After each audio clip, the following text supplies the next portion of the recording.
In today's connected world, smart TVs have become an integral part of our entertainment setup. But did you know that they're also susceptible to scams and cyber threats? Smart TVs may resemble traditional televisions, but they're much more than that.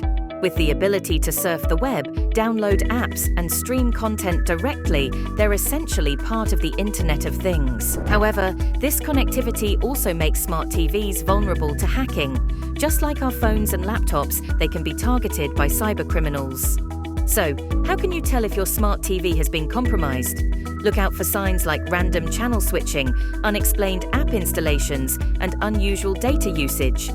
The consequences of a hacked smart TV can be severe, ranging from unauthorized access to personal data to targeted phishing attempts using the information gathered from your TV. But fear not, there are steps you can take to safeguard your smart TV. Ensure regular software updates, use strong and unique passwords, and opt for a wired connection whenever possible. If you suspect your smart TV has been compromised, disconnect it from the internet immediately, perform a factory reset, and update your passwords. Stay vigilant, and together we can outsmart the scammers in the world of smart TVs. Visit Securafy.com for a free cybersecurity assessment or access our library of resources to strengthen your defenses. Stay online and secure anytime, anywhere, on any device.